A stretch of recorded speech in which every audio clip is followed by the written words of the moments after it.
If you want to be a part of the conversation, please feel free to email me at Katie Smiles. That's KADIE Smiles, because my smile is very cute. .NYC. Normally, I would give you so many facts about life, but today we're running low on time because of technical difficulties. I have a very, very special guest. Her name is, can you say what your name is? Yes, Netta Yerushalmy. Oh my gosh, Netta, I cannot pronounce your last name. Can you say it one more time? But my first name you're saying very well, so let's just be happy about that. It's great. Don't worry about it. I'm so excited to talk to you because I think this piece I'd actually already heard about. Can you tell the people what you're currently making or currently showing? Well, next week we premiere. We do the New York premiere of a project called Paramodernities, which is a 6-part series of works. Each work is about half an hour, but we're presenting all 6 of them. So the evening lasts almost 4 hours. Wow. And the project is concerned with sort of modernism in dance and through dance. So we take very famous dance works that are well known in our field and beyond, and are sort of revered, and we kind of deconstruct them choreographically, and then also, instead of having them kind of in their known context, which would have music and set and costumes and all of that, those things are stripped away and they're performed alongside new essays by scholars. And the scholars really speak about the works and about things that might have stemmed from the work and might be also not related to the work, in order to open up dance and modern dance and modernity into wider conversations. So it's a very rigorously danced project, but it's also a very rigorously thought project, and the audience is invited to work their brains in multiple ways. What brought you to this space of what maybe was there something that maybe was lacking in the performance that you were seeing, or is there something that you really felt like was maybe missing? You mean what brought me to this project, or to the inclusion of scholarship in it? Right, I think a little bit of both. Just even the desire to open up conversation within modernity. I think that well, it started in a project that I did in Berlin, and it kind of which was a response to a very famous dance, The Rite of Spring from 1913, and there was a desire to juxtapose the material with different kinds of thinking around it. Right. And once I performed that, it felt very interesting and very full of questions and full of interesting confusions, and I wanted to continue to look at things we took for granted, or we take for granted in our dance legacy, in our bodies, in our dance bodies, and just interrogate them. And also, of course, kind of to answer your question, dance is often kind of marginalized. Not a lot of people think about it or pay attention to it, or definitely not a lot of people think of it as a body of knowledge and a place to have research in and around. So it became clear to me that including language and theories and discussions of politics, that are connected to the works, but that are, of course, are connected to larger conversations in our world and our society, would be also a way to bring more people to look at dance. Right. So, yeah. What's been maybe one of the best confusions that have come up during this process? Interesting question. Let's see. I mean, I think the unresolved sort of power dynamics between the body and language, between movements and ideas that can be named. Right. That is usually words will win. But as practitioners in this field, we have a sort of a very strong hold in a different kind of language, and a different kind of body of information in our bodies. So there's this everlasting kind of like struggle or power dynamics, as I said, between the two, which feels kind of omnipresent and unresolvable. Right. And I think another interesting thing is that remains in tension is that these works are revered. And for instance, so we deconstruct 6 works. They're The Rite of Spring by Nijinsky, Night Journey by Martha Graham, Revelations by Alvin Ailey, segments from Sweet Charity, the film by Bob Fosse, different works by Merce Cunningham, and the ballet Agon by George Balanchine. And this tension of these famous works not being on stage. In other words, we don't recreate them. Right. So we're asking both the dancing bodies and the scholars and the audience to be in some way in relationship to something that's not there. It's not on stage. Right. We're not showing you, we're not doing a documentary, we're not showing you the original dance and telling you its history. We're sort of saying this original dance is part of a history, of art history, of dance history, of a general history, and then we can refer to it. Right. And, bounce off of it. Right. In bouncing, go for it. Go ahead. In bouncing off of it, what new conclusions or answers have come up? Or new I questions think too. Exactly. It's more about questions than about answers. Always, we frame the project with about 9 or 10 questions that are constantly projected overhead, such as opaque questions like how many modernities are there, or questions that are a little bit more probing, like who gets excluded from the modern canon or the modern stage. So questions is really what I'm interested in, not so much answers. And again, if we're looking at a piece like Revelations, the conversation around it is going to bring up all kinds of questions having to do with what this work has meant and what it might mean, conversations about race, about the relationship of slavery to modernity. But then, of course, there's always those questions about the relationship between a scholar and a dancer, the relationship between movement and language, how the audience is taking in all this information. So we're constantly trying to have dynamic questions, whether they're about a certain kind of content of the essay or just about the very structure of this strange project. Right. Did you find that in exploring this idea, the concept of modernity became more dynamic? Yeah, I mean, it's a huge, when somebody's asked to define modernity, everybody's like, it's such a big term, and what does it refer to? Are we talking about modernity in art? Are we talking about, the Industrial Revolution? What are we talking about? So, but I do think that in being really explicit about certain themes in modernity, and kind of trying to, in a way, sort of maybe this is kind of like a little moment of psychoanalysis for society through dance, and we are maybe we're the postmodern, so we're maybe far enough to be able to look back with a little bit of critical sobriety. Right. And I also love that just with creating space for more questions and then including maybe multiple disciplines, it also seems like you're kind of creating a space of access so that even if you don't identify with modernity, you can identify with something about one of the pieces that you're exploring. And then through that, you can then identify or begin to feel like you're a part of modernity. Yeah, absolutely. And I think that even if we do or we don't want to feel like we're part of modernity, we all are in some ways, right? Right.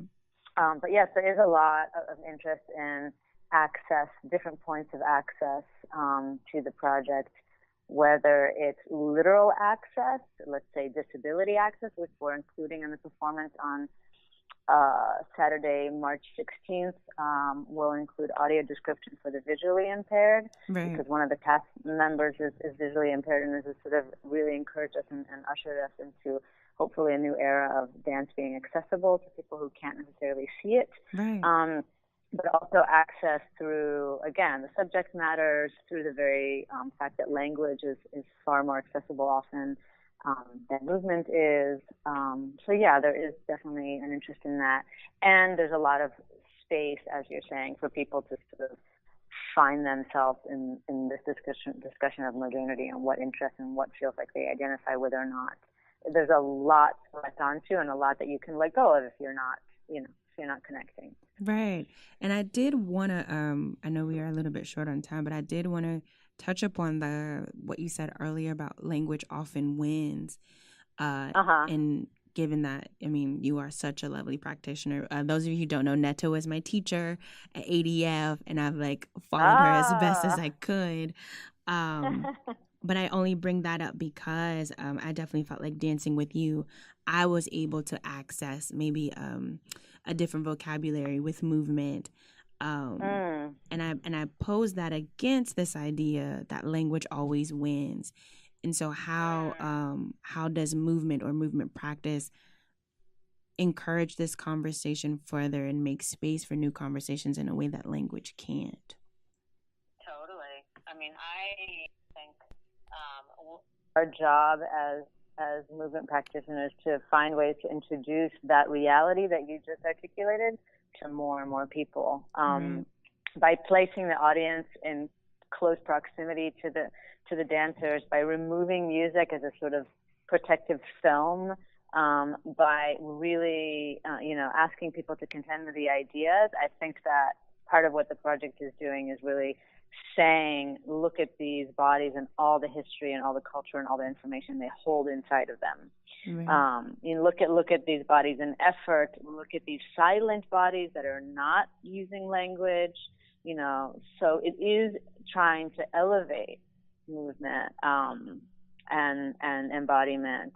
But there is also, the reality that language kind of always wins, or like maybe not for you and I, but for the general population, right? And so I am kind of on a mission, and it sounds like you are as well, to work against that. But yeah, of course.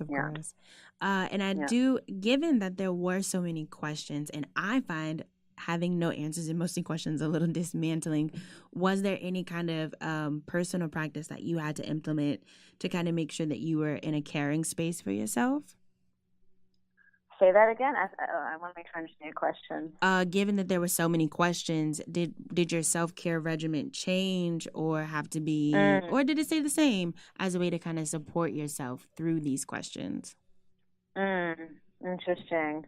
I think that a lot has changed. I think that, well, definitely if I'm dealing with iconic, historical, codified modern dance vocabularies, practices change in terms of like, how do you prepare your body to do these practices, these vocabularies that have so much more tension in them and are concerned with shape and with arrival, than more contemporary forms that are much more about weight and release and kind of feeling the bones. And so that has been kind of fun to feel like I'm trying on all these kind of old school dance techniques, and mostly, by and large, I mostly fall in love with them. So I don't really, and it has felt like a different kind of self-care. But yeah, I have to spend much more time than I have. Preparing for this project required a lot of reading and a lot of research in libraries and a lot of time conversing with scholars and contending with their material versus our material in the studio. So I have had to change a lot of my practices and how I spend time. But in terms of self-care, like by and large, the work on this has been so giving to me. I got so much from it, whether or not it being just how much I've learned from the people that I've worked with, and how much the community has embraced the project, because it really is a project about a community. And so I've gotten a lot. So in a way, the project has cared for me that's beautiful. In some way. Yeah. That's amazing. And my last question before we get out of here, how did you create support for this work? Were you like doing the whole grant thing? Were you like just working somewhere and then like using it like that and using those resources to maybe funnel into that? How was that for you? I mean, we've been working on it I started in earnest in the fall of 2015, even though I had already created the Nijinsky one. Yeah. And I started on a residency for a month by myself in San Francisco. And then there were a slew of residencies that we were fortunate to get. And, each of those residencies comes with a little bit of money, but mostly studio time. So there was a lot of residencies, a lot of opportunities to show things in progress there's 20 people involved. That's crazy. Dancers and scholars. Yeah, and not everybody lives in New York at all. So it was very much an accumulation of support through different venues. We did get a grant from the New York Foundation for the Arts, which was a huge, not the New York, the New England Foundation for the Arts, which was a huge support. And we also had commissions from Jacob Spillo and New York Live Arts and the Lower Manhattan Cultural Council. And so there was definitely all the stuff that you mentioned, the grant writing and all of that. Right. But there was somehow an abundance of support for this, I think also maybe because it just took 3 years, over 3 years, a lot of, a lot of just opportunities are there to be had. Yeah. Yes.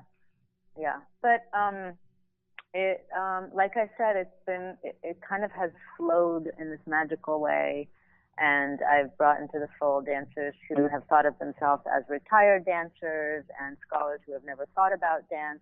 So in the way that these collaborators have sort of happily and generously jumped in very willingly to be part of this, that's also been a huge resource and support. It's enabled it to happen. And it also sounds like you I wouldn't say go against the grain necessarily, but you've been a bit unorthodox about how you select it. You didn't go for the people that were already accessing this material. It's true. It's true. And I wonder then how beautiful it has been as a process for them to then gain access as they dive into the material. And well put. Yeah. And then so putting that with people who are trying to gain access, I just think that offers such a bridge in a space where maybe there's a lot of division. I just think that it's almost like you're leading by example. And I think that's revolutionary. Yeah, it is tricky if you're protective of, say Revelations, or you're protective of Balanchine's Egon, which they very much are. They might not want anybody to have access to it. Right. It depends on how people. And I'm trying to say, hey, it's on YouTube, and hey, it's it's been danced thousands of times, and we've all had to learn these phrases and techniques, and in some way we have access. It's in our bodies. And right. In what way is it in our bodies? And so so I think a lot of people are in the project have felt like, oh, it's fun. I get to try on Cunningham for right. A moment, and I get to try on to be maybe I was in Revelations in the fantasy for a moment. But it really it also carries a responsibility with it. Right. How to do it, how to feel when you're performing something that you're not really sanctioned to perform. And so everybody has to be very sober about the fact that they're performing and not in the same kind of ownership over the original dance, but more in conversation with the original dance for the service of questions. Right. Yeah. And I just think that them being in conversation just creates space for more people to join the conversation. And I think almost that you guys have worked from a place of community and openness and access. And I really think that gives the audience, again, that opportunity to be in the same way. It lessens that fourth wall between I'm a dancer and I'm not a dancer. And it puts everybody kind of on an equal playing field. And that's... I hope so. I mean, of course. I think that's so cool. Well, we are out of time, but Netta, thank you so much for calling in, and I can't wait to see the piece. Are you coming? I think so. I sure hope so. You better come. This sounds amazing. Yes. Say what? This sounds so amazing. I'd only heard about the piece through like word of mouth, and I did not know you'd been working on it for 3 years. That's so amazing. Yeah. Can we tell the listeners the dates? Or next week? Yes, guys. I'm so worried about time. And Netta, we got to give you a plug. So yes, tell us all the information.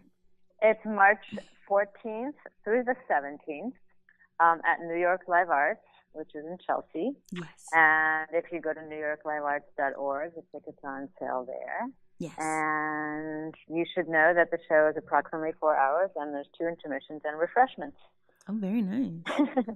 And then where can they find you? I know you're on Instagram and Facebook, but I don't know your name on either. And also, are you like a big social media person? I'm not a huge social media person, but if you look up Netta Yerushalmy, you'll find me.